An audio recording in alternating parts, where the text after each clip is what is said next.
José Ruiz Pardo, experto en neuromarketing, CEO de Goli Neuromarketing. Hemos perdido en nuestra sociedad fuentes que nos dicen cómo hay que comportarse, cómo ser como personas, y las buscamos en lo más cercano que tenemos, que nos inspiran valores, que son las marcas. Las marcas también se tienen que comportar en nuestra sociedad como un miembro más de la sociedad. Las marcas hacen sentir cosas, las marcas caen bien y caen mal. ¿Qué es el neuromarketing y cómo comenzaste en este campo? A una marca le da igual lo que Pepe, Antonio, Matías, Juan, Ana o María sientan, perciban o hagan. No nos interesan las individualidades, nos interesa el comportamiento colectivo. Como consumidores tenemos el falso concepto de que las marcas quieren conquistarnos, y las marcas realmente lo que quieren es destacar sobre el que tiene a la derecha y sobre el que tiene a la izquierda. ¿Alguna vez algún partido político ha contactado contigo para contratar tu servicio como experto en neuromarketing?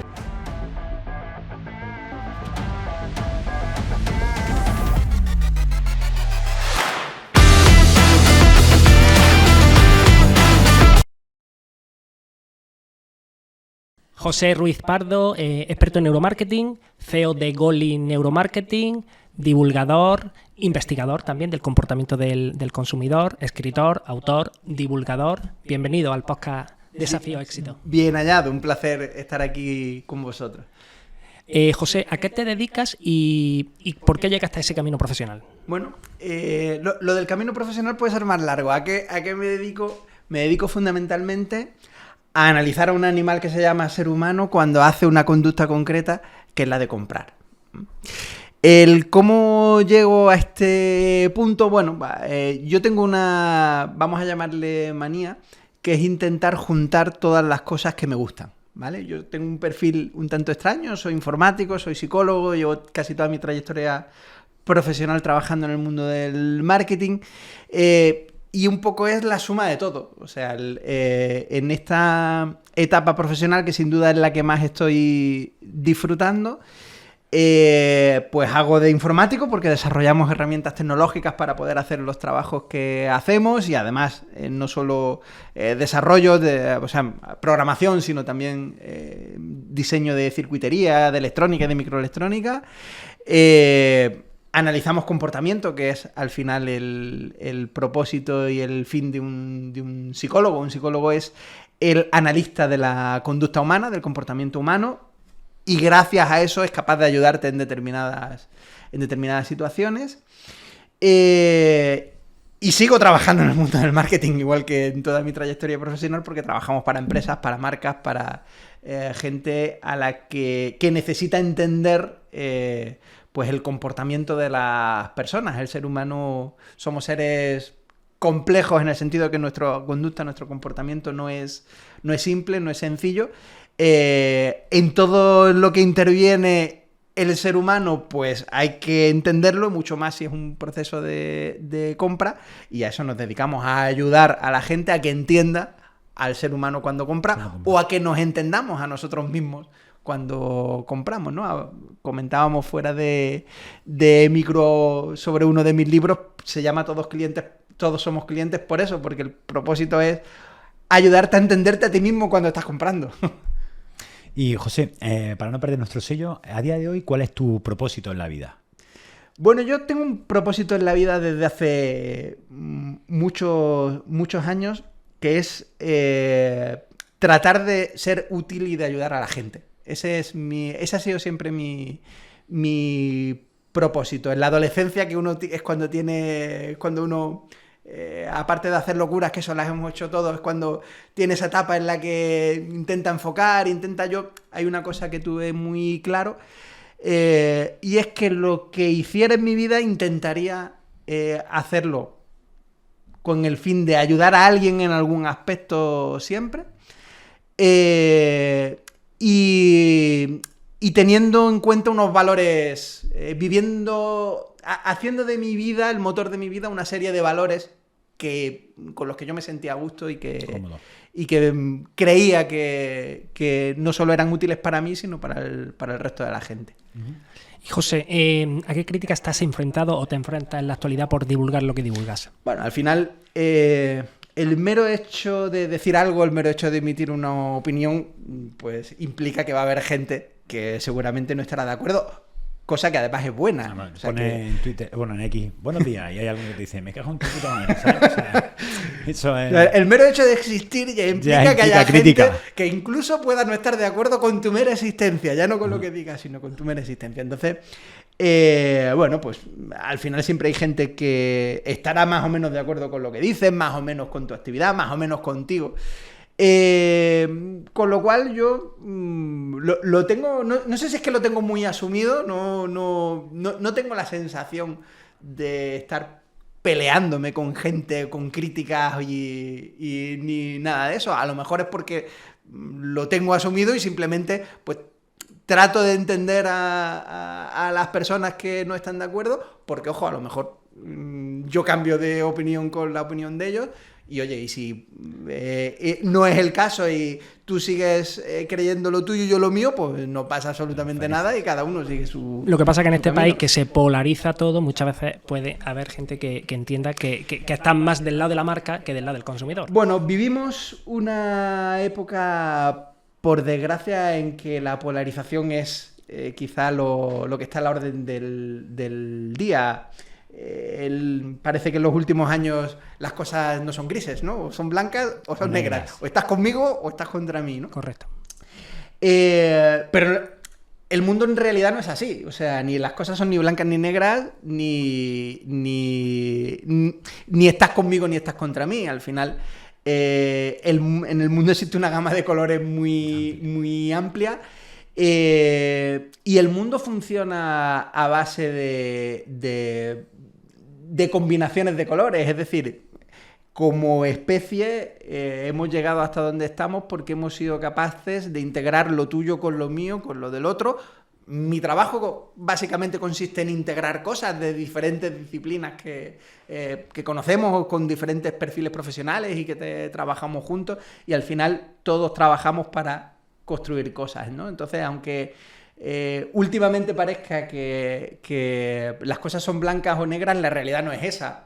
Puede ser que en la manera de hablar, en la manera de expresarse, en la manera de lanzar mensajes parezcan que las cosas son blancas o negras, pero nada ni es blanco ni negro, sino que tiene una gama de grises muy amplia de por medio, con lo cual yo creo que la única manera de entendernos y de bajar un poco el nivel de decibelios que hay en el mundo es asumir que ni tú tienes la razón ni el de enfrente tampoco. Probablemente lleváis razón los dos y probablemente el camino que nos lleva a construir algo pues sea el que va precisamente entre las dos opiniones, ¿vale? Cogiendo cosas de uno y cogiendo cosas de otro. Vale, y para entrar en materia, ¿qué es el neuromarketing y cómo comenzaste en este campo? Bueno, el neuromarketing es una disciplina científica, tiene una base científica muy importante, cuyo propósito es medir cosas de manera objetiva que hasta la aparición de esta disciplina se podían medir de manera subjetiva pero no objetiva. Y te pongo un ejemplo. Si tú querías saber si te había gustado algo, ¿vale? Antes de la aparición de esta disciplina, la única manera que tenías de saberlo es preguntar. Oye, ¿te ha gustado? Sí. ¿Vale? ¿Cuánto te ha gustado? Esa pregunta ya es más complicada de responder, ¿vale? Pero bueno, vamos a ponerla en una escala, ¿no? De, oye, de 1 a 10, ¿cuánto te ha gustado? Pues me ha gustado un 6, ¿vale? Y ahora le pregunto a él, oye, ¿te ha gustado? Sí. Y de 1 a 10, ¿cuánto te ha gustado? Y tú dices también, un 6. ¿Y por qué tu 6 y el tuyo son el mismo? Si sois personas diferentes. Sí, probablemente sean opiniones totalmente diferentes. Claro, habéis llegado a la misma puntuación, pero basado en criterios distintos. Y eso hablando solo de si te ha gustado o no ha gustado, pero si en lugar de hacerte la pregunta ¿te ha gustado?, te digo ¿qué has sentido? ¿Cuánto te has emocionado? ¿Qué emoción has sentido? Y pónmela en una escala. Eso es todavía más complicado porque no sabemos hablar de lo que sentimos y no sabemos hablar de emociones. En nuestra cultura en general se le presta bastante poca atención a lo que sentimos, se le presta bastante poca atención a las emociones, que en realidad son las que rigen nuestras vidas, con lo cual, si encima tú tienes que definir lo que has sentido, ponerlo en una escala, esto se complica mucho más. ¿Qué ocurre? Que nuestro propósito, nuestros inicios, pues como os he contado en el mundo del marketing,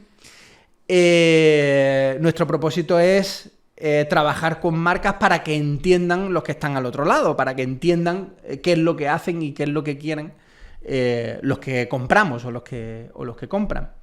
Claro, en ese entiendan implica que tienen que entender lo que sienten. Tú te mueves en tu vida por lo que sientes, hasta tal punto que si una persona te cae mal es que te sientes mal con ella, la evitas. No haces cosas con gente con la que no te cae bien, con la que no estás a gusto, y al contrario. Sí, la ignoras y la evitas, está claro. Con la gente con la que quieres estar a gusto, son con la gente a la que te acercas, con la que te apetecen hacer cosas, con la que se te ocurren espontáneamente hacer cosas. Claro, si hablamos de personas más o menos se entiende, pero si hablamos de marcas, las marcas también se tienen que comportar en nuestra sociedad como un miembro más de la sociedad. Las marcas hacen sentir cosas, las marcas caen bien y caen mal. Los productos dentro de las marcas también caen bien y también caen mal.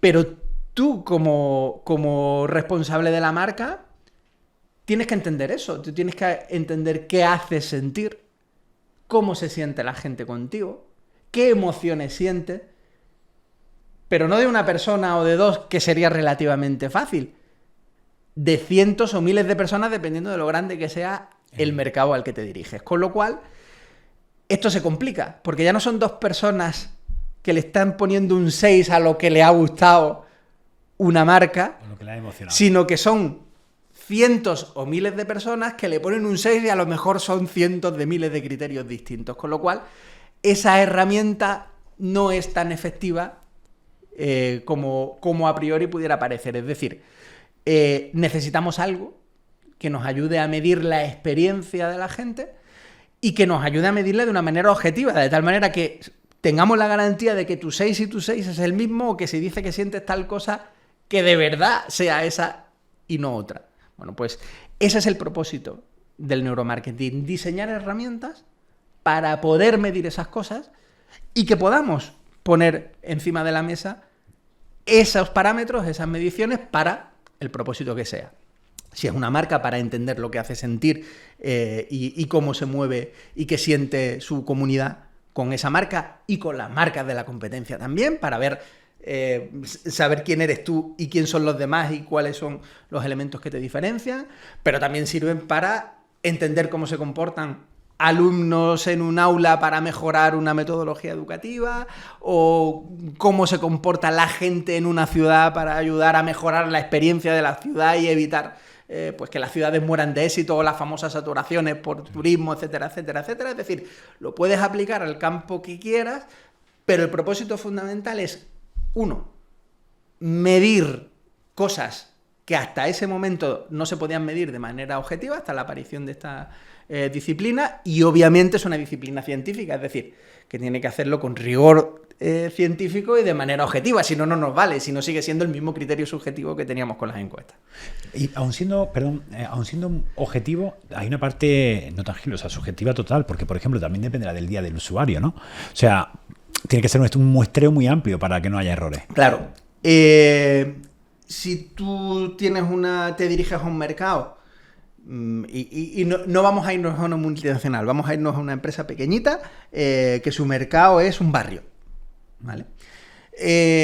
Si tú preguntas a 10 personas en un barrio que pueda tener, pues vamos a poner un barrio mediano grande, 4, 5, 6, 10.000 personas. Bueno, 10.000 me pasa un poquito. Pero 2, 3.000 personas en una ciudad sí puede tener perfectamente un barrio.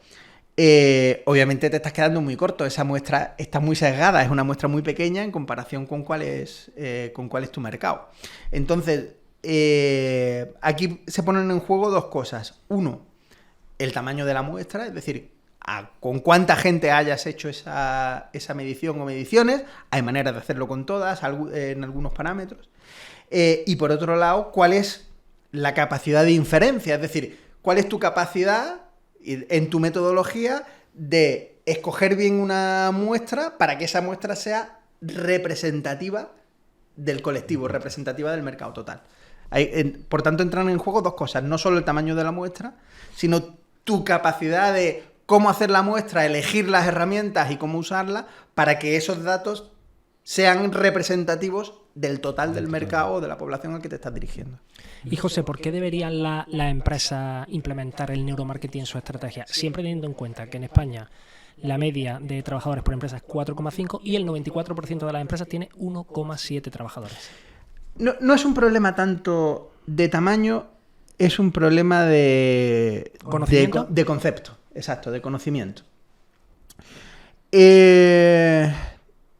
Hay empresas muy grandes que facturan muchísimo y que funcionan muy bien y que no tienen ni idea de lo que pasa dentro de sus empresas, de sus negocios. Vamos a suponer que son tiendas, pues no tienen ni idea de lo que pasa dentro. Que funcionan y venden mucho, sí, pero quizá podrían ser mucho más eficientes y vender mucho más, pero no tienen información de lo que pasa ahí dentro. Y hay empresas muy pequeñas que facturan muy poquito en relación con esas grandes, pero que lo hacen muy bien y son muy eficientes. O sea, no es tanto un problema de tamaño, es más un problema de concepto. El problema está en pensar que un mercado son exclusivamente números relacionados con lo sociodemográfico y con la economía, ¿vale? El error está en pensar en que de los tickets de facturación yo puedo deducir directamente si voy bien o voy mal. No, de los tickets de facturación o de las facturas tú podrás deducir si vas bien o vas mal respecto a tu objetivo de facturación. Pero si vas bien o vas mal, lo conseguirás si eres capaz de esos datos deducir qué es lo que hace la gente contigo, por qué te compra la gente y, sobre todo y más importante, no por qué te compra, por qué te sigue comprando.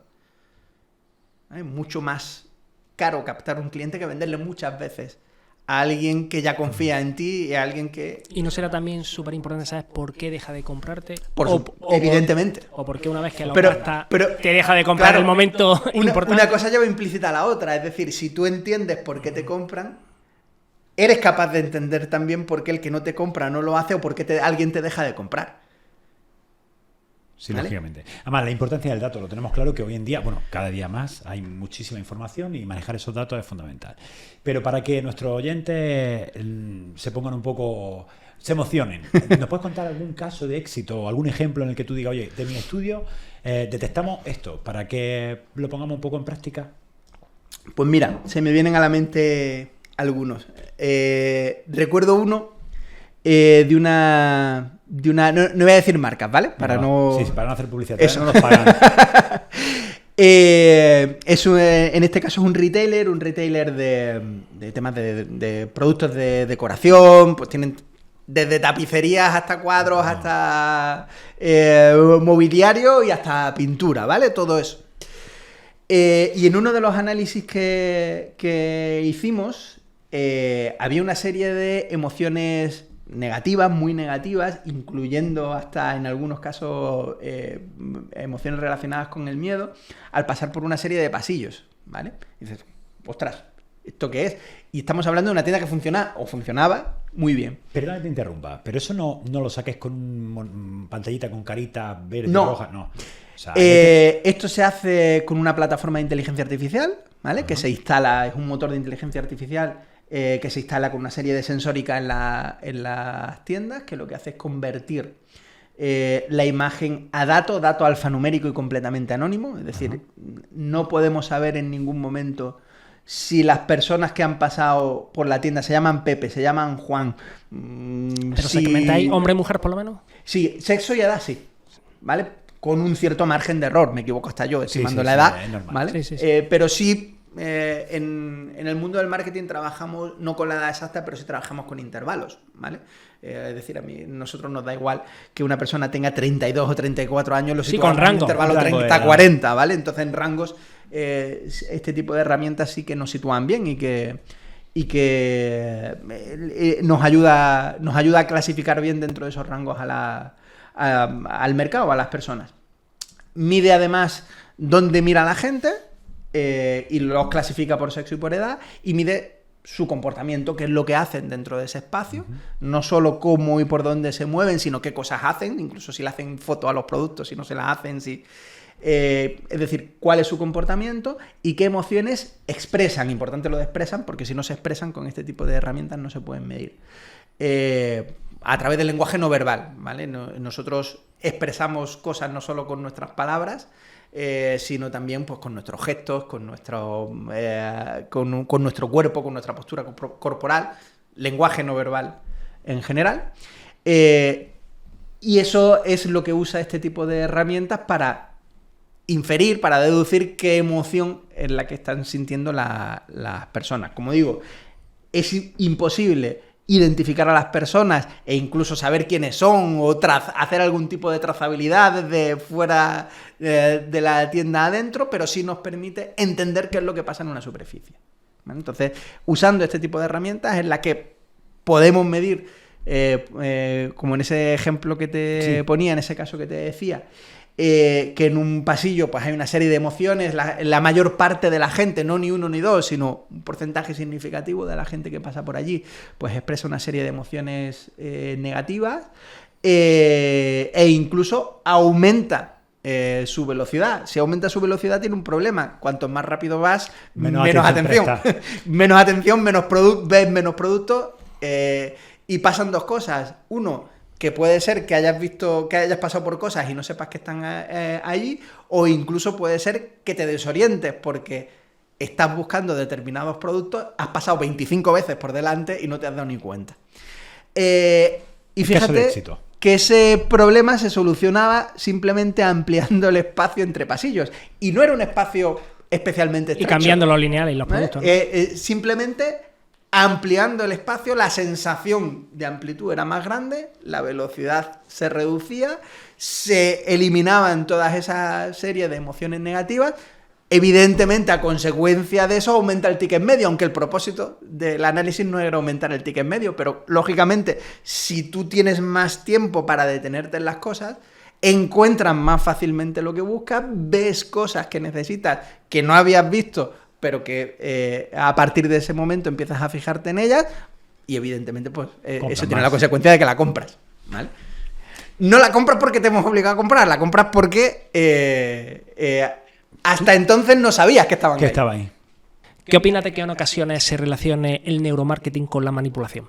Bueno, pues al final, como todo, a ver, el ser humano en general, y no solo con esto, todos tenemos miedo a lo desconocido y la incertidumbre nos genera cierta incomodidad. Entonces, cuando aparecen cosas que no entendemos, no controlamos, no son nuevas y por tanto no hay una cantidad de gente enorme que sean capaces de explicarte de cómo va, cómo funciona, etcétera, etcétera, etcétera, bueno, pues hace que crezcan alrededor de ellas, pues su propia mitología, vamos a decirlo así, ¿no? Y lo estamos viviendo a día de hoy con el boom de la inteligencia artificial generativa, ¿no? O sea que alrededor de toda la inteligencia artificial generativa, que es muy útil, pero tiene alrededor un aura de parece que van a venir mañana, la inteligencia artificial generativa va a someter a la humanidad en 15 o 20 días, ¿no?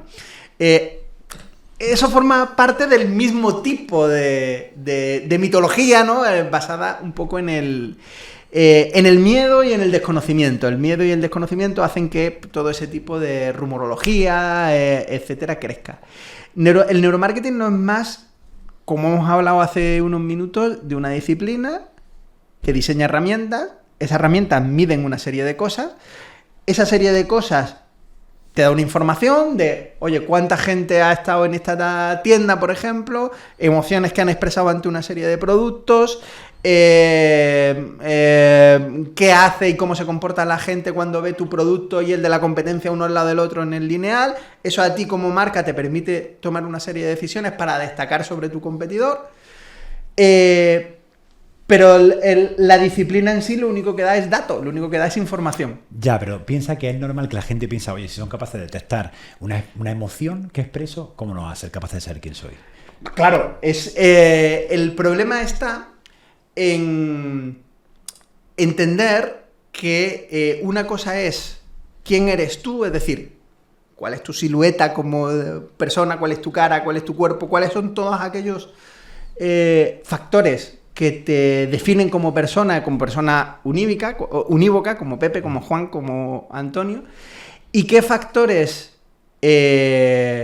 dentro de tu propio cuerpo son comunes al resto de las personas. Tú ten en cuenta que a una marca le da igual lo que Pepe, Antonio, Matías, Juan, Ana o María sientan, perciban o hagan. Porque es una marca que se dedica a un mercado muy grande. Hemos puesto además precisamente el ejemplo hace un rato. Si tú en un mercado de 1000 personas haces un análisis con 2, probablemente te vas a equivocar en las conclusiones que saques porque están muy sesgados. A mí como marca me da igual si este es Pepe o Juan o Antonio. De hecho no quiero saber si es Pepe o Juan o Antonio porque ni me interesa.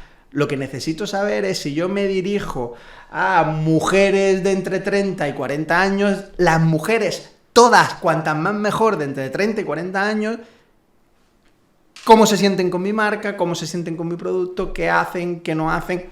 Me da igual que sea María, Ana o Antonia, porque María o Ana o Antonia no son representativos de mi mercado. Necesito el global entero. Entonces, en primer lugar, no nos interesan las individualidades, nos interesa el comportamiento colectivo, nos interesa saber qué es lo que hace todo el target, ¿vale? A ser posible el 100% del target o acercarnos al máximo posible de las maneras que hemos dicho antes, o con la capacidad de inferir o con que la muestra es total o casi total. O sea, en primer lugar nos da igual que sean Pepe, Juan o Antonio porque no nos aportan nada.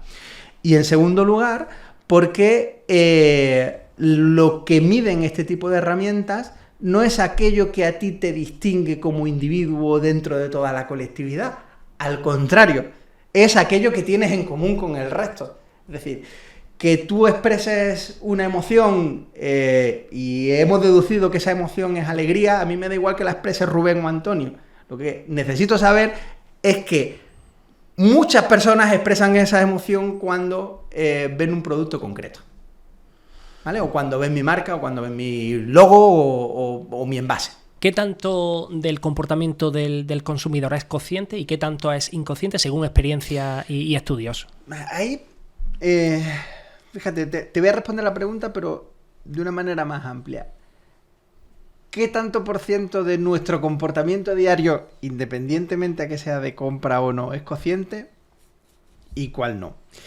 El error está en pensar que somos seres racionales. No somos seres racionales, ¿vale? Entre otras cosas porque si todo nuestro comportamiento tuviese que estar dirigido por cosas que razonamos y pensamos, primera cosa, a las 11 de la mañana no habíamos salido todavía de la cama decidiendo con qué pie me levanto, porque son procesos de decisiones más lentos. Y en segundo lugar, nos morimos asfixiados, porque el consumo energético de nuestro cerebro es muy alto y precisamente ese proceso de razonamiento, es de los que más consumo energético tiene, ¿vale? Lo de nos morimos asfixiados es una exageración, ¿no? Para eso, pues la evolución nos ha dotado de una serie de mecanismos para poder decidir cosas y poder, sobre todo, adaptarnos a nuestro entorno de una manera rápida, sin tener que pensar, sin tener que razonar. Y esa manera rápida, sin tener que pensar y sin tener que razonar, es lo que sentimos, son las emociones. Por eso decíamos antes que queremos hacer cosas con la gente con la que nos sentimos a gusto y no queremos hacer cosas con aquella gente que nos cae mal o con la que tenemos nos genera cierto malestar o que simplemente nos caen mal, porque son nuestros mecanismos para adaptarnos al entorno. El ser humano es de todas las especies que conocemos el que mejor es capaz de adaptarse a los entornos, pero se adapta entre otras cosas a través de lo que siente en esos sitios. Es decir, nuestro comportamiento, no nuestras decisiones de compra, nuestro comportamiento en general está regido por lo que sentimos. Entonces, por muy bien que me venda bien alguien algo, si yo no me siento bien con ese algo, con esa persona, seguramente no lo compre, o lo compre porque no tengo más remedio tal, pero evite hacerlo en el futuro o buscar otras alternativas. Pero del mismo modo en el que yo en mi vida procuro hacer cosas que me gustan y procuro evitar cosas que no me gustan. Y si no fuese así, pues todo el mundo haría deporte, todo el mundo iría al gimnasio, todo el mundo llevaría una dieta perfectamente sana y todo el mundo... Porque todos sabemos que eso es lo que hay que hacer, que hay que tener una cierta actividad física, que hay que comer bien, que hay que cuidar la alimentación. Pero sin embargo todos comemos mal, no hacemos el deporte que debemos hacer, ¿no? ¿Por qué? Porque lo que sentimos y lo que nos hace sentir esos comportamientos, esas conductas, pesa en nuestro comportamiento mucho más que lo que pensamos. E incluso ya te pongo un ejemplo extremo. Una persona que tiene una patología, que es una depresión, esa persona no quiere estar así. De hecho, esa persona tiene un conflicto importante consigo misma porque no quiere estar así, se siente mal estando así, pero no sabe salir de ahí y necesita ayuda para salir de ahí, ¿vale? Si fuésemos seres racionales, esa persona no estaría así. Porque él sabe que no es esa la manera en la que quiere estar y saldría de ese estado. Y todos iríamos al gimnasio y todos comeríamos bien. En nuestro comportamiento rige más lo que sentimos que lo que pensamos. La mayor parte de nuestras decisiones, en general en nuestra vida, en la mayor parte de las decisiones pesa más lo que sentimos, lo emocional, y lo que creemos que vamos a sentir, que lo que realmente sentimos, ¿vale? Y de hecho, tú dices, bueno, pero es que hay compras que tú te compras una casa, vale, que te tienen que darle hipoteca, etcétera, etcétera, etcétera. Hay una parte racional, hay una parte racional importante. Vale. Pero si esas condiciones se cumplen y te la dan, te la compras porque te gusta. Porque si no te gusta, no la vas a comprar. No la vas a comprar. Vale, y desde tu punto de vista, las empresas, a ver, desde tu criterio, ¿qué prefieren? ¿Un cliente emocional o un cliente racional? Porque aunque pese más lo emocional, hay ambos. Es que es un error pensar que hay clientes emocionales y clientes racionales, o que hay compras emocionales y compras racionales. Uf, yo te puedo poner un montón de ejemplos. ¿Vale? O sea, hay comportamientos más bien, ¿no? Racionales y emocionales. En todas las decisiones de compra, en todas intervienen todos los factores. Es decir, en todas las decisiones de compra hay aspectos emocionales y hay aspectos racionales. En todas. Desde la compra de una casa hasta la compra por impulso de un chicle en la caja de una gasolinera. En todas. Lo que ocurre es que tienen papeles y pesos diferentes según determinadas circunstancias. El peso de... ¿En todas? En todas. O sea, llenar el tanque de combustible, no, o también. En todas. A ver, lo que ocurre es que llenar el tanque de combustible lo haces de manera excesivamente rutinaria, o lo hacemos de manera excesivamente rutinaria, y unas veces es pues por fidelidad al sitio, porque te pilla a la puerta de la salida del trabajo o a la puerta de casa. Otras veces es por un criterio puramente de precio, pero igualmente en esos sitios en los que compras, si lo haces con una cierta asiduidad, si no te sintieras bien no lo hacías, ¿vale? Y tú te recorres 55 kilómetros para pagar la gasolina 3 céntimos más barata. Joder. Pero te sientes bien haciéndolo. No, dímelo a mí. Yo he hecho con esto un viaje con... No sé qué hicimos, 40 kilómetros con el marcador. Eso ya es... riesgo. Es riesgo. Era la parte emocional. La parte racional decía, echa gasolina. Y la emocional dice, no, vamos a ver hasta dónde llegamos. Vale, y sabiendo eso, todos sabemos que en la parte del retail, o sea, en la parte de supermercado, seguramente donde más implantado está, pero en el resto del sector comercio y retail, ¿qué grado de implantación hay? O sea, ¿hasta qué punto las empresas están adoptando este tipo de soluciones? Soluciones en las que se midan este tipo de parámetros, normalmente en grandes superficies, marcas grandes, ¿vale? De hecho, nuestro cliente, fíjate, no son las grandes superficies en sí, sino las marcas que se venden dentro de las grandes superficies, ¿vale? Porque en las grandes superficies ocurre una cosa, y es que tu marca está aquí, a la izquierda está tu competidor, a la derecha está tu otro competidor y arriba y abajo también. Entonces, nosotros como consumidores tenemos el falso concepto de que las marcas quieren conquistarnos y las marcas realmente lo que quieren es destacar sobre el que tiene a la derecha y sobre el que tiene a la izquierda.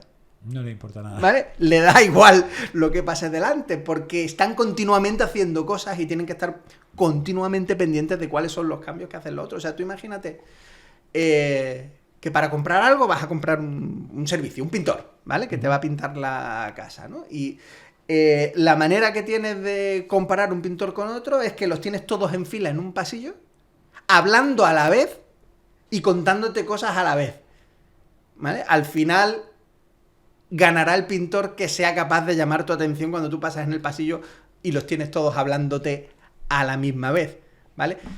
Eso es lo que hacen en realidad las marcas en un retailer, en una gran superficie. Intentar destacar de las otras que tienen en el mismo pasillo y que están compitiendo con ellas, ¿vale? Lo que creemos falsamente que las empresas están invirtiendo ingentes cantidades de dinero en conquistarte a ti concretamente, que pasas por ahí y que cuando pases por ahí te vayas a su marca, y en realidad lo que están invirtiendo es ingentes cantidades de dinero en sobrevivir, porque si yo no vigilo lo que me hace la competencia, puede ser que lo esté haciendo mejor que yo y esté perdiendo yo oportunidades frente a él, ¿vale?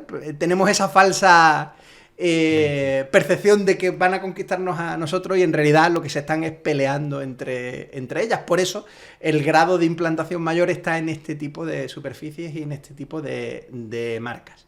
Lo cual no quiere decir que no tenga aplicación en empresas más pequeñas. Al final, como decíamos, el neuromarketing lo que hace es darte información y tú la información la necesitas. Otra cosa es que empieces a pensar o empieces a intentar medir qué es lo que siente tu cliente cuando te compra y no sepas siquiera qué cliente es el que te compra. Sí, no empieces la casa por el tejado. Primero tendrás que saber a qué cliente te dirige, cuánta gente entra en tu tienda, potencialmente cuánta gente podría entrar, oye, cuánta me pasa por la puerta y cuánta me entra, datos que son mucho más básicos, y a partir de ahí escala y empieza a entender y a deducir o a tener datos de cuál es el comportamiento de la gente, que es un poco lo que ocurre en empresas más pequeñas, ¿no? Ya no es que tenga más o menos implantación la información que te dan disciplinas como el neuromarketing, sino el marketing en general. Es decir, es frecuente en empresas pequeñas, muy pequeñas, en pymes que es prácticamente un autoempleo, que tienen poca gente, que tienen que se preocupen por tener información de ese tipo cuando es lo básico. Es decir, necesitas empezar la cosa por los cimientos, claro, y a partir de ahí ya vemos lo que sientes, pero si no sabes siquiera a quién le vendes,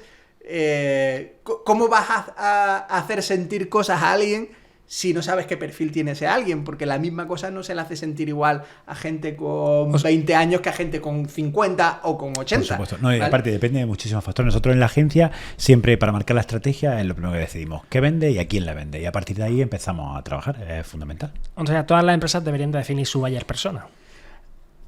Es que si eso es casi tan básico como qué producto tengo y a qué me dedico. ¿Vale? O sea, porque si tú vendes frigoríficos a esquimales, pues probablemente te resulte bastante más complicado que si los vendes en sitios donde hace mucho más calor, ¿no? Es decir, centramos demasiado, y esto es una percepción, ¿vale? Sobre todo en pequeñas empresas, centramos demasiado la importancia en el producto, y con el inconveniente además que la mayoría de las veces el producto no es ni siquiera nuestro, revendemos productos de reetiquetamos, terceros, ¿no? ¿sí? Más que en saber y en definir por qué me van a comprar eso que yo vendo, ¿vale? Tú puedes tener un producto, el mundo está lleno de casos de grandes fracasos, de grandísimos productos y de grandes éxitos de otros productos que competían con ellos, que en calidad eran muy inferiores, pero simplemente han sabido llegar mejor a cuál es su mercado. Digamos que vendemos experiencia y emociones, más que un propio producto en sí. Es que en realidad el ser humano la vida del ser humano, nuestra vida diaria son experiencias. Vosotros hacéis un podcast porque os sentís bien haciendo un podcast, ¿vale? Y no creáis que no. Nos movemos por experiencias. En todo, estamos con una pareja un día o un montón de años porque nos sentimos bien. Si solo nos sentimos bien un día, pues la relación durará un día. Si nos sentimos bien toda la vida, pues esa relación durará toda la vida probablemente.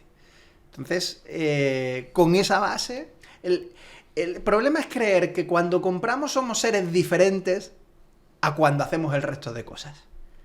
Que es algo que ha sido bastante frecuente hasta hace relativamente poco. Pensar que, bueno, pues como esto es una transacción comercial, es algo que nos hemos inventado nosotros, nos hemos inventado las personas, esto no nació con la humanidad, sino que apareció después. Bueno, pues es algo ahí en la que tiene una funcionalidad y un comportamiento diferente. Y obviamente no lo es, porque lo hayamos o no inventado nosotros. Nosotros nos relacionamos con nuestro entorno de la manera que sabemos, de la manera que conocemos y de la manera en la que como especie nos comportamos. Y como especie nosotros vivimos cosas y tratamos de hacer cosas que nos sintamos bien. Eso son experiencias. Uh-huh. Y José, ¿cómo se está utilizando ahora que está tan de moda la inteligencia artificial en el estudio del comportamiento del consumidor? Bueno, en nuestro caso, la inteligencia artificial, no la inteligencia artificial generativa, ¿vale? O sea, no la inteligencia artificial de ChatGPT o la que te genera vídeos, genera imágenes.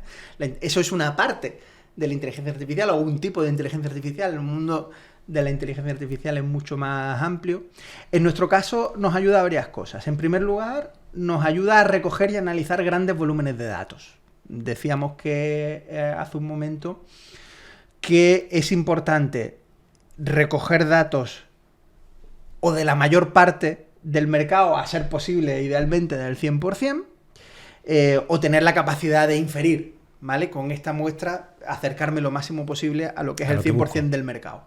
Para eso, cuanto más información, cuantos más datos tenga, de mayor volumen de datos tenga, más fácil es conseguir cualquiera de las dos cosas, o ser capaces de acercarte al 100% o ser capaces de inferir con esa muestra al 100%.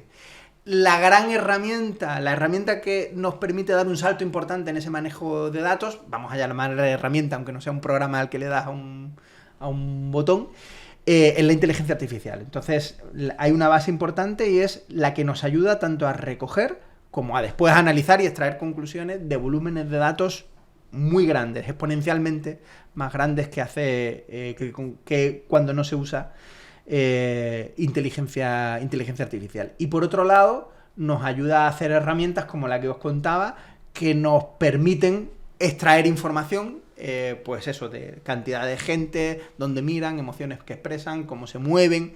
Eso sin inteligencia artificial, pues no sería posible. Es decir, la inteligencia artificial es una parte de la informática que nos ha ayudado a dar un salto importante en esta disciplina, pero porque nos ha ayudado a manejar un volumen de datos muy grande. Vale. Y como experto, de cara al futuro, ¿qué tendencias emergentes ve en la intersección de la IA dentro del neuromarketing?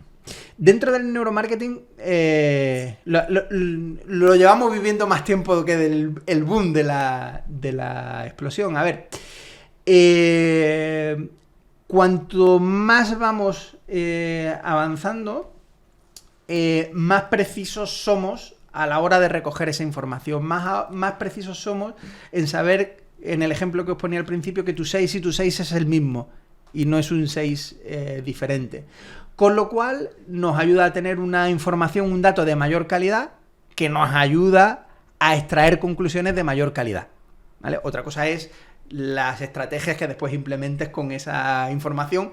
Bueno, pues que ahí seguiremos teniendo el margen de error que tenemos siempre, ¿no? Pero al final de lo que se trata no es de acertar en la estrategia, sino de reducir la incertidumbre. Hay un principio básico en gestión de empresas y es que tienes que tratar de reducir la incertidumbre y aumentar el beneficio. Bueno, pues en eso nos ayuda, en reducir esa incertidumbre, es decir, en tener información y que esa información sea más precisa. Hay algunos que sueñan con la personalización, ¿no? Como el Minority Report y ese... Cheat en el cerebro. y ese tipo de cosas. No es... No es el objetivo, o al menos no es el objetivo a corto plazo. A mí me da igual, como decíamos hace un rato, lo que hagas tú o lo que hagas tú. Yo lo que necesito saber para poder ayudarle a la marca a la que trabaje o para poder ayudarle al colectivo con el que trabaje, no tú, sino el mercado entero al que te diriges, qué es lo que hace y qué es lo que prefiere. Sí, pero mira, hace unos días...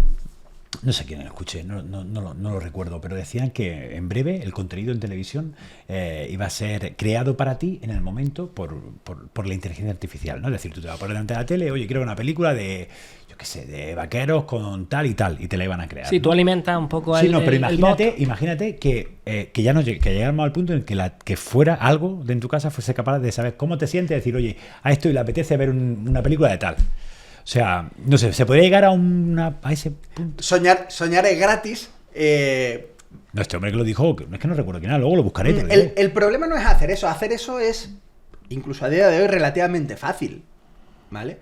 Tú tienes un dispositivo en el bolsillo que recoge información de la que puedes deducir absolutamente todo lo que haces en un día.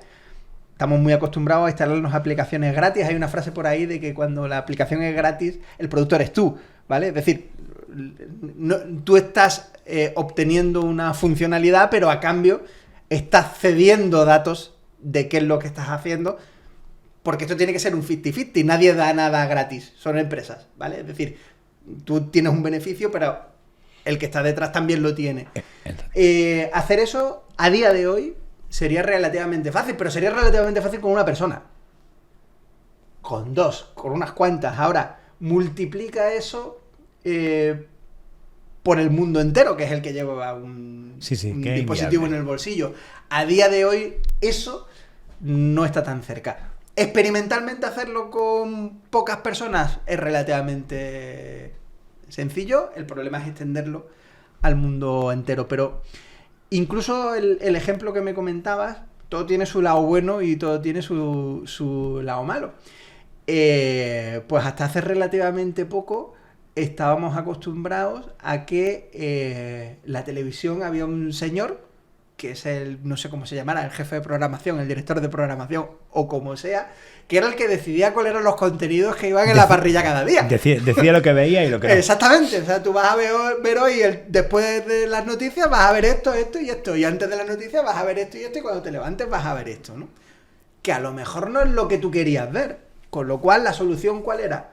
Pues aumentar la oferta. Entonces en lugar de un canal, tengo 50 canales, y oye, en 50 canales la probabilidad de lo que estén emitiendo me guste es más alta a que si hay un canal solo. Cosa que después tampoco funciona bien, porque resulta que todos van a por el mismo perfil, con lo cual todos hacen contenidos parecidos, con lo cual al final tienes 50 canales y le das vueltas 25 veces y no encuentras nada que quieres. Pero llego a internet y vemos lo que queremos, claro, cuando queremos y como queremos. Efectivamente, entonces ahora tienes pues un pequeño cambio o un gran cambio de paradigma ahí, en el que tienes un montón de contenidos, tantos contenidos que no eres capaz de verlos todos simplemente para decidir cuál ver. Es decir, abre todas las plataformas, o no todas, las 3-4 que prácticamente tiene la mayor parte de la gente en sus casas, para decidir qué película ves esta noche. Es inviable ver todas las películas que hay en las 4 o 5 plataformas simplemente para decir, escojo esta. Es decir, algo tiene que haber que a mí me ayude a elegir cuál es la película que quiero ver, por un lado. Ojo, Netflix lo ha solucionado. Y no me gusta hablar, pero porque te pegabas 2 horas buscando y al final acabas sin ver nada. Ya te sugiere, oye, te recomiendo que veas esto. Que también tenemos que hablar luego desde el punto de vista del consumidor. O sea, esto es bueno para las marcas, pero también es bueno para el consumidor, ¿no? Claro, es decir, en este mundo en el que nos quejamos precisamente del excesivo impacto que hacen todo sobre nosotros, ya sean marcas, ya sean otras personas, ya sea lo que sea, y que recibimos un montón de impactos a lo largo del día, esto precisamente es una herramienta que ayuda a reducir ese número de impactos, porque lo que hace es simplemente mostrar la información de manera que aumenta la probabilidad de que te guste a ti, ¿vale? Y por tanto ya no impactan 10.000 sobre ti para que tú decidas sobre una o sobre ninguna, porque al final la decisión la tienes tú siempre, sino que en lugar de 10.000 van a impactar 50 que más o menos te interesan, y tú después de esas 50 decidirás. Con lo cual, además, es una herramienta que sirve para filtrar eso. Pero tú siempre tienes opción de usarla o no usarla, me explico. Hay un problema, y fíjate, yo siempre lo he dicho, no con las plataformas de contenidos, pero sí con las redes sociales. Hablábamos de polarización al principio. El que siempre se muestren contenidos relacionados con tus preferencias tiene un problema. Y es que al final... No sales de ahí. No sales de ahí. Tú solo escuchas, lees, en el caso de Twitter, por ejemplo, o ves, en el caso de Instagram o de redes sociales más audiovisuales, tú solo ves contenidos que coinciden contigo. Sí, con contenidos de gente que tiene más o menos un perfil como tú, con lo cual te crea la falsa creencia de que la mayor parte del mundo piensa como tú. No, lo que ocurre es que estás dejando de ver, y estás dejando de seguir, y estás dejando de escuchar y leer a la parte del mundo que tiene opiniones diferentes a ti. Con lo cual, al final, no es tanto un problema de la herramienta en sí, porque la herramienta, cuando... tiene que usar algún criterio para depurar información, y evidentemente el criterio es mucho más efectivo si se acerca a lo que a ti te gusta que se acerca a lo que no te gusta. El problema está en que como sociedad seamos capaces de crear personas, lo de crear personas me refiero a educar, de tal manera en la que le demos en la educación la capacidad suficiente a la gente, primero, para entender que la información que están recibiendo está sesgada. Es información que está relacionada con su contenido, pero que tú tienes la opción de buscar información con gente que no piensa como tú y gente que no piensa lo contrario, y de contrastar, ¿vale? Yo creo que uno de los grandes problemas de la sociedad de hoy no está en las herramientas, o sea, no está en la inteligencia artificial, no está en la manera de seleccionar información, sino está en nuestra propia educación, está en nuestra propia capacitación, ¿vale? De contrastar. En el ser capaces de decir, el ser conscientes primero de que la mayor parte de la información que tú ves a lo largo de un día es información seleccionada para ti, por lo tanto está sesgada, por definición. Sí, que probablemente sea y que necesitas abrir tu mente a otros criterios, otras opiniones y a otras fuentes. Probablemente ese sea el problema de lo que comentaba antes, de que seamos una sociedad polarizada.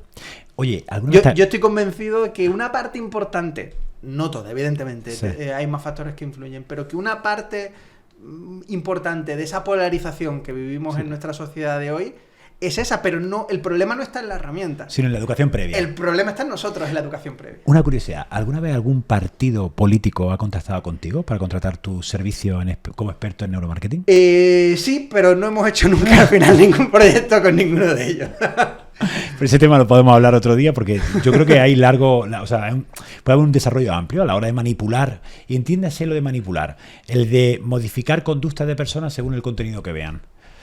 Pero bueno. Sí, bueno, a ver, al final un partido político no deja de ser una marca. Sí, por eso. Que cuenta cosas a una serie de personas que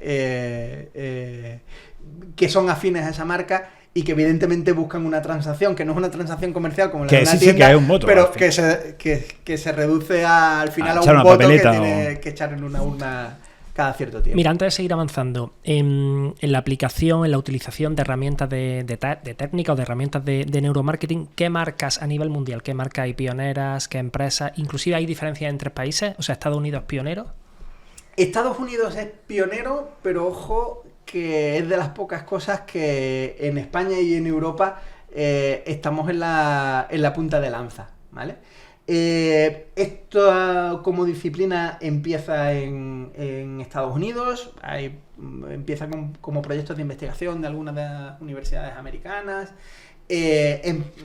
A consecuencia de eso empieza a generarse un cierto ecosistema y ciertas empresas que empiezan a trabajar en eso de manera incipiente. O sea, el origen está obviamente en Norteamérica, pero a día de hoy puede ser, y de hecho lo es, que en volumen de facturación dentro de mi sector, dentro del sector del neuromarketing, es mayor todavía en Norteamérica que en cualquiera de los otros países. También es verdad que es mucho más grande en tamaño que España, por ejemplo. Pero a nivel de desarrollo tecnológico, a nivel de investigación, a nivel de innovación, estamos en la punta de lanza. Yo creo que hay una cosa en Europa y especialmente en España que que nos ha llevado a eso, y es que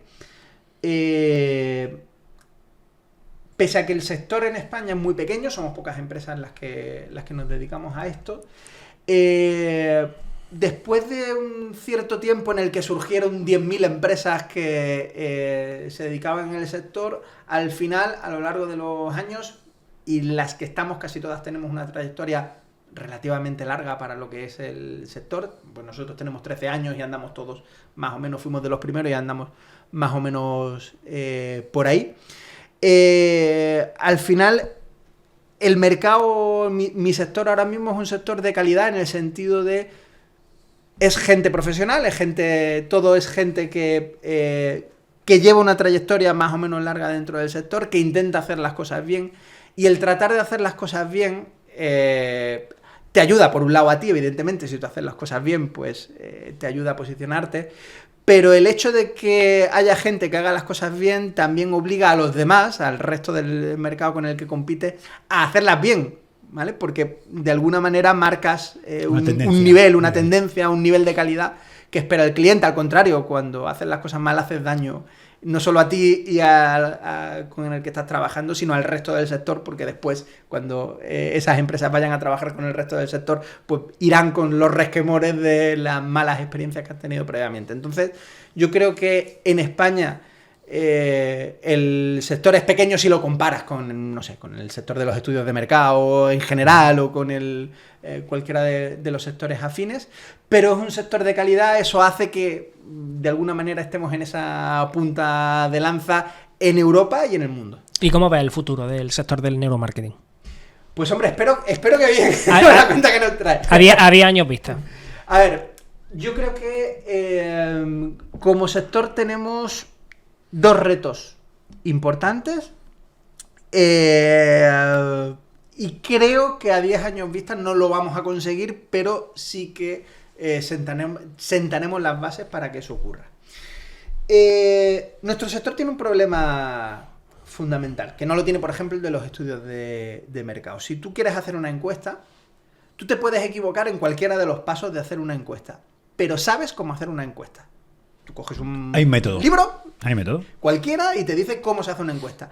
Te puedes equivocar al hacer las preguntas, al seleccionar el cuestionario, al seleccionar la muestra. Hay 1000 pasos en los que te puedes equivocar, pero sabes qué camino seguir, ¿vale?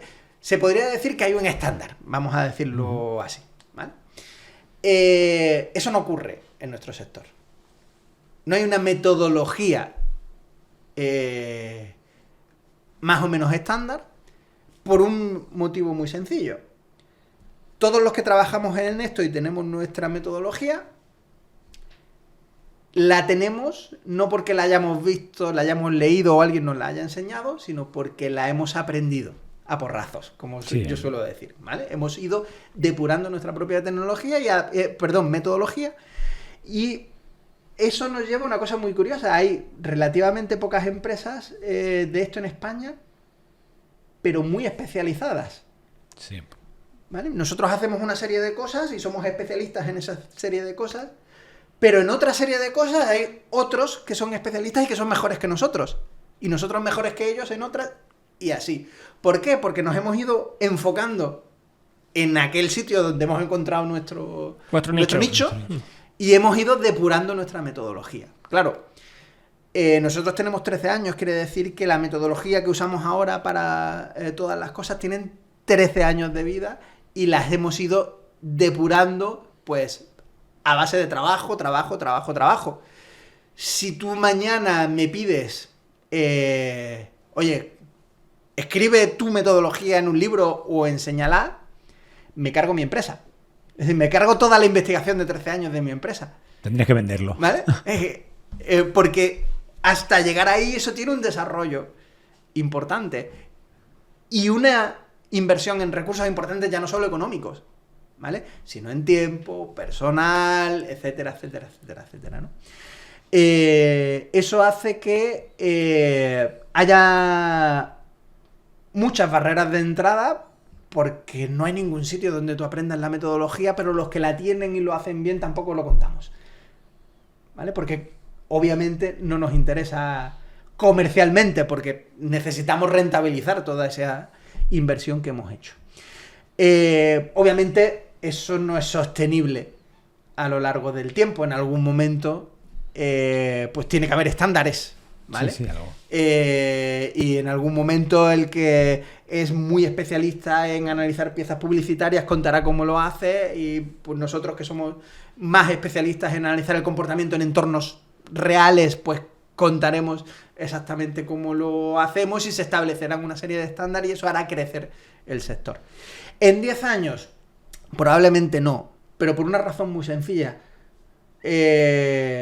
o al menos en nuestro país, todos los que estamos somos pequeños, no somos ninguno grandes multinacionales, somos pequeños, con lo cual en 10 años más seguramente no hemos rentabilizado. ¿Cuánta gente trabaja en nuestro España desarrollo. en neuromarketing? En el sector puede haber en España ahora mismo unas 12-13 empresas, pero hay un escalón muy grande de las 3-4 hacia las siguientes. Vale. Oye, ¿Vale? Y a nivel legislativo, ¿puede haber turbulencia en los próximos años en las técnicas que vosotros aplicáis? Pues, a ver, dependiendo de la capacidad que tengamos de contar realmente a los que legislan qué es lo que hacemos y qué es lo que no, y si no, probablemente se legislarán cosas extrañas, ¿vale? Yo pongo un ejemplo. Hay una legislación en el mundo de la publicidad que prohíbe la publicidad subliminal, Sí. ¿vale? Y se supone que prohíbe la publicidad subliminal porque hubo un caso que el propio divulgador del caso dijo que se lo había inventado, ¿vale? Hace un montón de años en Norteamérica, que dijo que había metido una serie de imágenes en el refresco de una... En el refresco no de bebida, sino en el refresco... En los frames en los frames de una película, y eso había aumentado. Ahora mismo no recuerdo si el consumo de palomitas o el consumo de un refresco concreto, Sí. ¿vale? Y se lo inventó, ¿vale? Además lo dijo después que se lo había inventado, pero eso hizo reaccionar al legislador y prohibió una práctica que más tarde se ha demostrado que es inviable. O sea que, aunque fuese verdad, no hubiese tenido el efecto de un aumento del consumo de ese tipo de productos. Pero se legisló, ¿vale? ¿Por qué? Porque el sector no fue capaz de... y claro, después eso se produce en Estados Unidos. La mayor parte de la legislación en lo que a nivel... lo que a publicidad se refiere está copiada, ¿vale? O inspirada en gran parte en la legislación norteamericana, con lo cual, pues todos los países que la hemos copiado tenemos una prohibición de algo que científicamente sabemos que es inviable hacer, que es imposible hacer, ¿vale? Bueno, pues si somos capaces como sector de contar bien al legislador qué es lo que hacemos y qué es lo que es útil legislar, pero no útil para nosotros como empresa, sino útil para la sociedad, ¿vale? Legislar y que no, pues tendremos una legislación que, por un lado, nos ayude a nosotros como sector a crecer, por otro lado, ayude al consumidor a obtener el beneficio de lo que nosotros hacemos. Si no somos capaces de hacer eso, probablemente se legislen cosas muy extrañas Y raras, que no sirvan para nada. Que unas no servirán para nada y otras simplemente servirán para poner barreras a cosas que no tienen ningún sentido. Innecesario. Y hay herramientas de neuromarketing accesibles para pequeñas empresas que no tienen grandes presupuestos. A ver, accesibles realmente son todas. Me explico. Si preguntásemos a una empresa si es accesible para ellos el tener una imagen corporativa más o menos aceptable, adaptada al mercado y a los valores que tiene que comunicar y transmitir. Eso es fundamental. ¿Vale? ¿Existe? ¿Se puede tener ese tipo de herramientas de manera accesible? Sí. ¿Paga lo mismo un señor con una pequeña tienda que una multinacional por el desarrollo de una marca? No. ¿Eso es que la agencia que le ha hecho la marca a la multinacional se está aprovechando y le está cobrando más que lo que hace otra? Absolutamente no. ¿Vale? ¿Por qué? Porque el desarrollo no es el mismo. No es lo mismo el valor de marca, la responsabilidad. No es lo mismo analizar adaptar una marca a un mercado de un barrio que de un mundo con culturas diferentes, donde tienes que transmitir el mismo mensaje en idiomas y en maneras de pensar distintas, pero lo que tiene que llegar es exactamente lo mismo. No es lo mismo aplicar la imagen a los elementos de un local que a los de miles de locales repartidos en todo el mundo, o miles de lo que sea, ¿vale? Es decir, la diferencia de precio no está en que un señor quiera ganar más dinero haciendo lo mismo que otro porque uno le vende un grande, otro le vende un pequeño, sino porque la complejidad que tiene en hacer la misma cosa a un pequeño y a un grande es completamente distinta, y aquí pasa igual, ¿vale?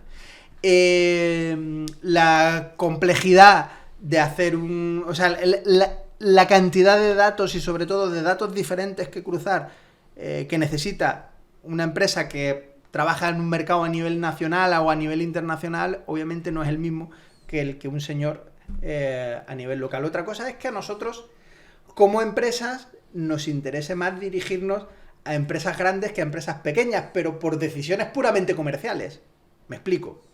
Un señor que tiene una pescadería en un barrio de Granada, vosotros sois de Granada, probablemente y seguro le interesa algo de lo que nosotros hacemos, pero con él probablemente vamos a hacer una venta.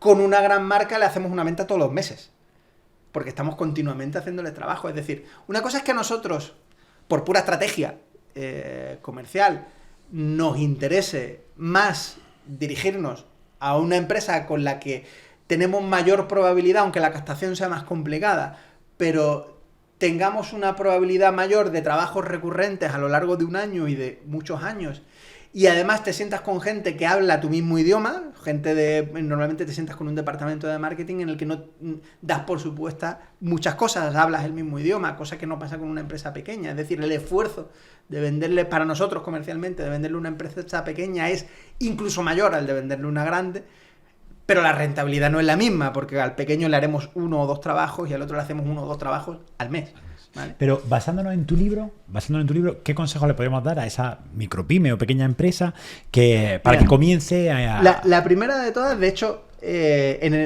en este último libro, sino en el primer libro, que es un libro más de marketing que de neuromarketing, no por nada, sino porque lo que viene a decirle a ese perfil es: oye, tienes que empezar a darte cuenta de cosas que están ocurriendo todos los días en tu tienda y que ni te has fijado en ellas, y probablemente esas son las más relacionadas con mi mundo, con el mundo del neuromarketing.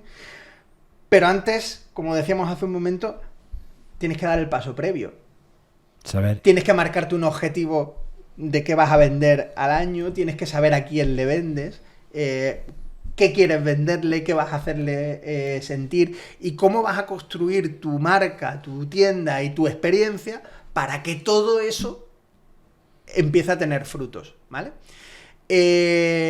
Si empezamos a tener datos de otras cosas antes que eso, pues lo que hablábamos, estamos empezando la casa por el tejado. No tiene ningún sentido entender cuál es el comportamiento y las emociones que un cliente expresa cuando el charcutero está cortando la mortadela, si ni siquiera saben medir si el número de gente que entra por la puerta es suficiente para que tu negocio cubra los costes. ¿Vale? Es decir, primero empecemos la casa por los cimientos, ¿vale? Es decir, por entender que seas grande o seas pequeño, necesitas planificar, necesitas marcar objetivos y necesitas medir cosas, ¿vale? Y una vez que midas cosas, a partir de ahí planteémonos entender qué siente la gente cuando me compra a mí. Porque eso, la mortadela que vende el charcutero de la esquina probablemente sea la misma mortadela que el que vende 2 calles más allá. Pero si hay gente que vive al lado del otro charcutero y es capaz de venir a tu tienda, es porque algo le hace sentir de manera diferente a ese otro. Y si en lugar de uno son muchos los que vienen, pon el foco ahí e intenta entender por qué no el que vive encima tuya baja y lo compra, sino por qué el que vive al lado de otra viene aquí. Sí, ahí hay un clic en el cerebro que probablemente sea lo que está detrás del éxito. Efectivamente, ¿vale? Y a partir de ahí, una vez que lo sepas, trata de que todo gire en eso. Porque probablemente accidentalmente atraerás a 2, a 4, a 10.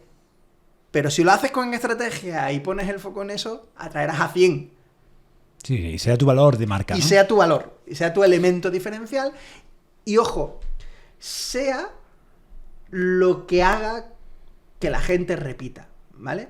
Tenemos un concepto en general distorsionado de lo que es la fidelización, quizá también pues por que nos fijamos en casos de grandes marcas, la fidelización, que todo el mundo hay que enamorar, La fidelización no consiste en enamorar a alguien, ¿vale? La fidelización consiste en que la gente ejecute su conducta de compra hacia tu producto o tu servicio de manera automática, de manera mecánica, ¿vale? Las personas funcionamos así. Aprendemos algo y lo repetimos hasta que llega un momento en que lo repetimos sin pensar. Sí, que no haya una tarjetita de puntos de por medio que te obliga a volver. Eso es la fidelización, ¿vale? El repetir una conducta de compra porque la has mecanizado, la has hecho parte de tu vida. Y entonces ya te da igual lo que haga el otro, ¿vale? Cuando medimos... ¿Y qué sería ser embajador de una marca? ¿Vale? Termino y te contesto a eso, ¿vale? Cuando medimos cómo son los clientes fieles a una marca en un supermercado, normalmente son aquellos que cogen el producto sin mirar y que de hecho a veces se equivocan y cogen el de al lado y se vuelven porque lo han cogido sin mirar hasta tal punto que han cogido otro que no era el que buscaban y tienen que volverse a coger el suyo. Es decir, está tan mecanizada la conducta de compra que coges el producto sin mirarlo en el lugar en el que más o menos crees. Un embajador de marca es aquel, hablando de un embajador de marca de verdad, es decir, no un embajador de marca que es embajador de marca porque su trabajo es serlo, ¿vale? O sea que... Yo hablo, por ejemplo, de los consumidores de Apple que solamente quieren iPhone o Tesla. Un embajador de marca es aquel que los valores de la marca, y fíjate que no hablo de producto, hablo de valores y de marca, y me da igual que haga teléfonos como Apple o productos o electrónica de consumo como Apple o coches como Tesla, es aquel que ha hecho propios los valores de una marca. El ser humano se comporta, tiende a agruparse en función de comportamientos y en función de valores, ¿vale? Tú tiendes a hacer círculo de amigos con gente que más o menos, en ciertos valores que son importantes para ti, son comunes o muy próximos, ¿vale? Y por eso tenemos grupos diferentes, ya no solo porque sean personales o del trabajo o del cole de los niños, sino porque nos vamos agrupando en función de comportamientos, creencias, valores. La manera que tienen las marcas de relacionarse con nosotros es exactamente las mismas, ¿vale? Las marcas hace mucho tiempo que dejaron de ser expositores de cosas. Hemos adoptado las marcas como un elemento más de nuestra vida. Tenemos a Pepe, a Juan y a Apple, ¿vale? En nuestro grupo, en el grupo con el que nos relacionamos, tenemos a Pepe, a Antonio, a María y a Tesla, ¿vale? Las marcas se relacionan con su entorno a través de valores. Fíjate que os decía, lo aplicaba a mí, que yo decidí en un momento concreto que iba a basar mi vida en una serie de valores, pues porque me sentía a gusto con ellos. Las marcas hacen exactamente lo mismo, ¿vale? Las marcas se comportan de acuerdo a unos valores. Cuando la marca entra a formar parte del grupo con el que una persona se relaciona, lo que hace simplemente es que los valores de esa marca, los valores que evoca esa marca con lo que dice y con su comportamiento, sobre todo con su comportamiento, son compatibles, son muy cercanos o son los mismos que los de una serie de personas. Cuando esos valores son muy coincidentes, no son próximos, sino son muy coincidentes, esas personas viven los valores de la marca como propios y adoptan, en cierto modo, algunos de los valores de la marca como su vida. Esos son los que llamamos embajadores de la marca. Aquellas personas que han adoptado para sí valores que evoca una marca. Y por tanto se comportan en base a comportamientos que les inspira una marca que no es más que otro miembro más de su grupo social. Oye, ¿alguna vez habéis tenido la ocasión de hacer algún tipo de estudio sobre el unboxing, la apertura de un packaging?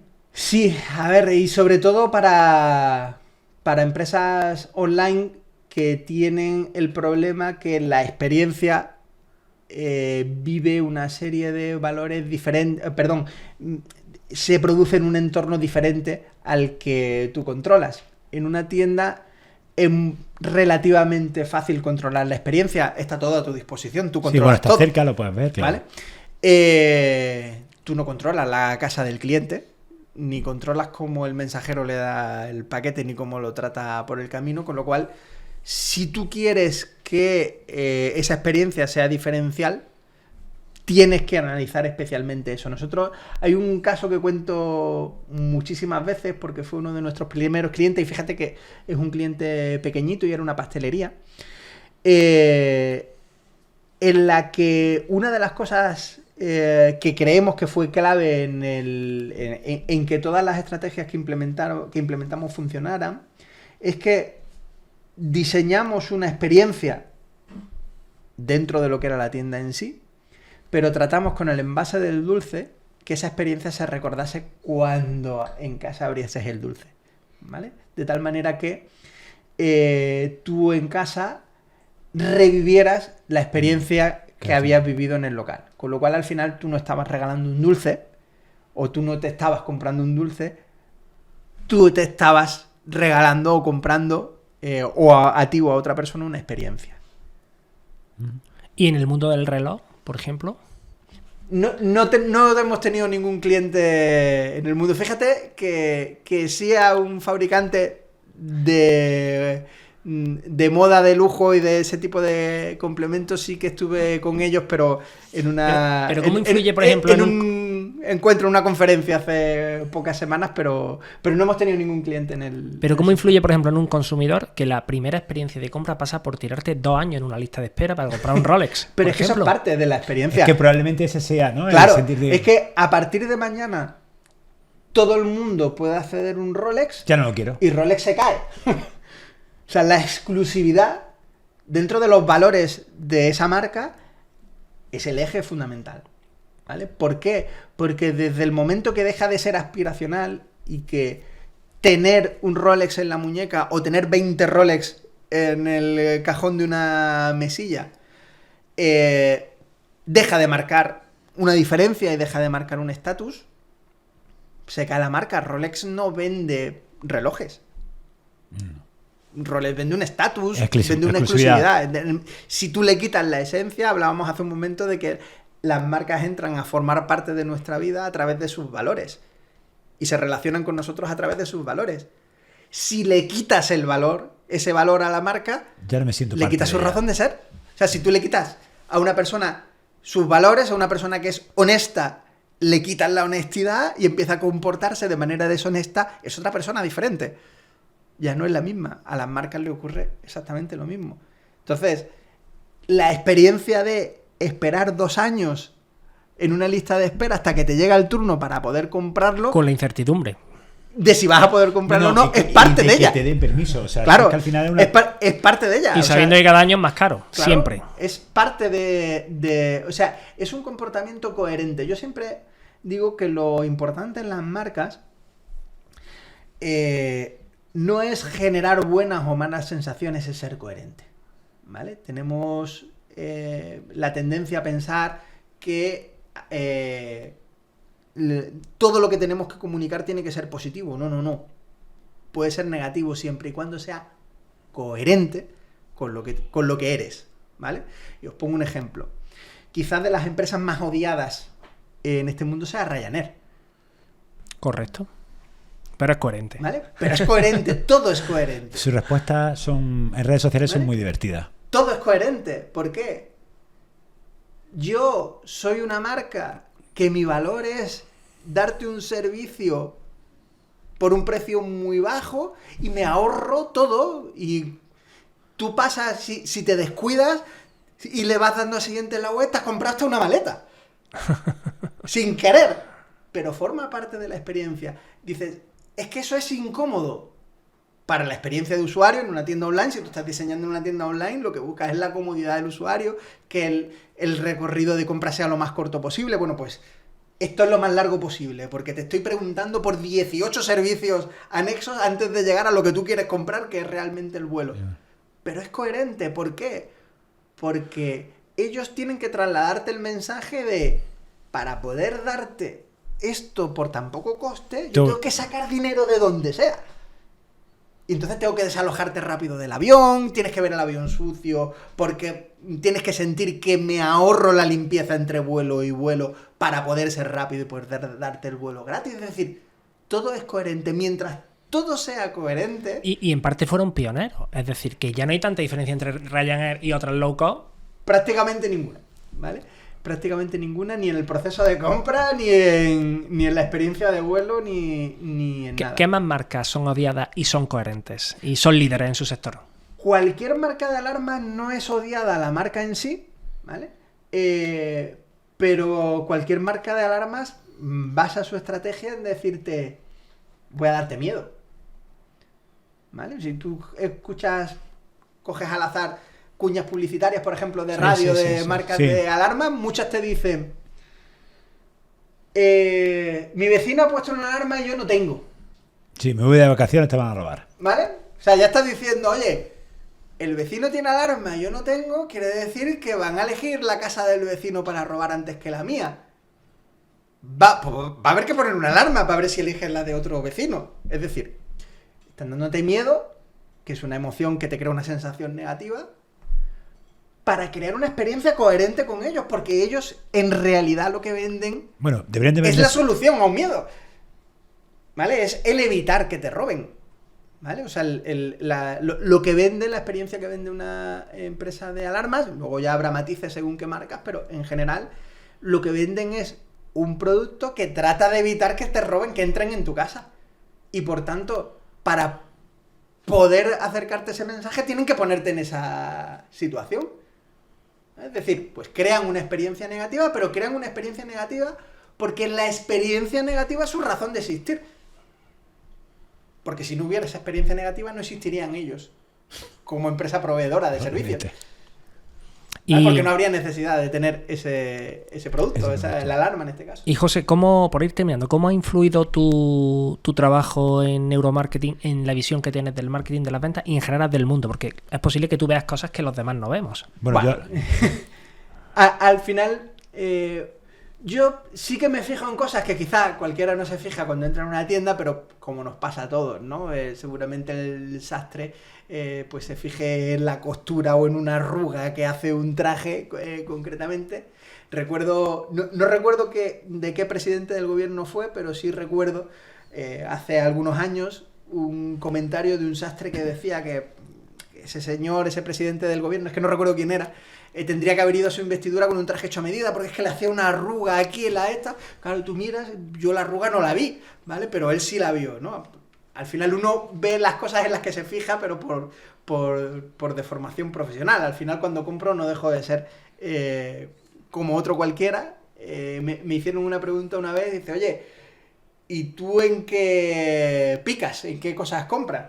Pues mira, pues tengo un cajón lleno de corbatas que ya no sé ni cuántas tengo, y más de las que me puedo poner y de las que combinan con las camisas, pero me gustan, ya está. Y vas a seguir comprando corbatas. Voy a seguir comprando, o sea, te puedo asegurar, aunque sepa que no. Efectivamente, que voy a ver una corbata que me va a gustar y que al final me la me la voy a llevar. Eso pasa mucho con los zapatos en mujeres, ¿eh? Sí, y con bolsos Increíble. también, Sí, en sí. mí en concreto con las corbatas, en otra gente pues con bolígrafos, con libretas, conozco Cada una uno tiene persona su- que tiene una colección de libretas más de la que va a ser capaz de gastar en su vida, pero se las compra. Yo ¿no? las compro y no las uso. Exacto. o Pero sea, las tienes. Pero no es que las veo y Vale. me gustan, y digo, la voy a comprar. ¿No? O como el que tiene una biblioteca tremendamente grande, has leído y dices, no, ¿cómo voy a leer todo eso? No tengo tiempo para Imposible. leerlo, pero es que me gusta tenerlo. Bueno, pues ya está, al final es eso, ¿no? Yo lo que sí he aprendido, pero no solo con mi desarrollo profesional, sino con mi desarrollo como persona, que al final lo que tiene sentido es que se hagan las cosas con un propósito, ya sean personales o profesionales. Es decir, para mí no tiene ningún sentido el trabajar por trabajar o el vender por vender o el hacer cosas por hacer cosas, ¿vale? Hay que hacer cosas con un propósito y tratar de hacerlas coherentes con ese propósito. Para mí, esa es la visión más importante que he aprendido a lo largo de los años y especialmente a lo largo de esta última etapa profesional que os decía. Bueno, Goli tiene 13 años, aunque yo en el sector llevo algunos años más. Porque el analizar el comportamiento de la gente, al final lo que me ha llevado a mí es a pensar y a entender que por desgracia vivimos en una sociedad demasiado carente de valores y demasiado carente de propósitos. Y yo creo incluso, y esto no deja de ser una opinión personal, que la tendencia esta de los últimos años a buscar en las marcas valores, a buscar en las marcas indicativos de comportamientos coherentes con la sociedad, con su entorno, etcétera, no son más que búsqueda de algo que nos diga cómo hay que vivir y cómo tenemos que vivir y cuáles son esos valores. Hemos perdido en nuestra sociedad fuentes que nos dicen cómo hay que comportarse, cómo ser como personas, y las buscamos en lo más cercano que tenemos que nos inspiran valores, que son las marcas. ¿Vale? Sí. Yo creo que por eso digo que la lección que creo que más importante he aprendido en estos últimos años es: vivimos en una sociedad demasiado carente de valores y por eso tratamos de buscarlos, porque los necesitamos, porque necesitamos ejemplos, líneas que nos marquen nuestras vidas. Y si miramos hacia atrás en la historia de la humanidad, está llena de eso. Los santos en la iglesia, si hablamos en la religión, no son más que ejemplos de personas, comportamientos, valores, personas referentes que han cambiado la sociedad en determinados momentos para bien, no son más que ejemplos de comportamientos, de valores, de personas, de fuentes de donde podemos aprender valores. Como esos valores no los transmitimos en el círculo cercano, los buscamos en aquello que se ha empezado a comunicar con nosotros, con valores que son las marcas. Por eso yo pienso que al final la lección más importante es que cualquier cosa que hagas tienes que hacerla con un fin, con un propósito, y que ese propósito sea coherente con unos valores con los que tú te identifiques. Uh-huh. José, nuestra conversación daría para hacer 1, 2 y 3 podcasts, pero por formato tenemos que ir terminando, aunque nos dé un montón de pena, y siempre terminamos con una pregunta. Y es que, bueno, le he preguntado a todo el mundo, si lo has visto en los otros capítulos, sabrás que te voy a preguntar por el legado. O sea, ¿cuál quieres que sea tu legado transcurrida tu carrera profesional?